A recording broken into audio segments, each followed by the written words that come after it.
తెలుసు చూస్తే విజయవాడ సెంట్రల్ నియోజకవర్గంలో వైసీపీ నేతలు రెచ్చిపోతున్నారు. ఎదిచ్చేగా కోడ్ ఉల్లంఘనకు పాల్పడుతున్నారు.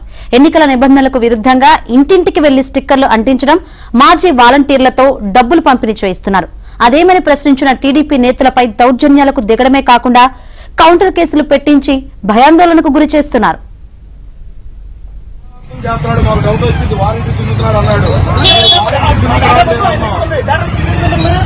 ఆ బూత్ డేటా ఎందుకు వాలంటీర్ రాజీనామా చేసిన తర్వాత ఆ డేటా మొత్తం డిలీట్ చేయమనండి.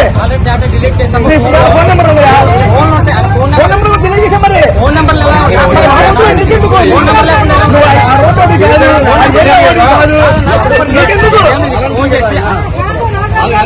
రాజీనామా చేశాడక్క.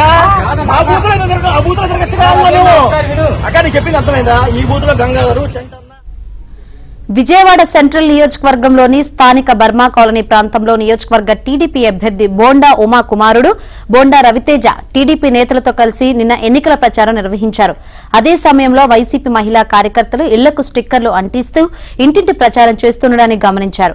వారిని అడ్డుకుని ప్రశ్నించడంతో వైసీపీ మహిళా కార్యకర్తలు టీడీపీ నేతలతో వాగ్వాదానికి దిగారు. ఈ క్రమంలో చేతిలో ఉన్న సంచులతో సహా వైసీపీ మహిళా కార్యకర్తలు అక్కడి నుంచి ఉడాయించారు. జరిగిన విషయమై టీడీపీ నేత ఎస్కే మస్తాన్ రూరల్ పోలీసులకు ఫిర్యాదు చేశారు. సెంట్రల్ నియోజకవర్గంలోని ఎల్బీఎస్ నగర్ ప్రాంతంలో మాజీ వాలంటీర్ గురుస్వామి ఇంటింటికి తిరిగి ప్రచారం చేయడమే కాకుండా ఓటర్లను ప్రలోభపెట్టేందుకు డబ్బులు పంపిణీ చేస్తున్నారని తెలుసుకుని ఆ ప్రాంతానికి చేరుకుని అతన్ని టీడీపీ నేతలు అడ్డుకున్నారు.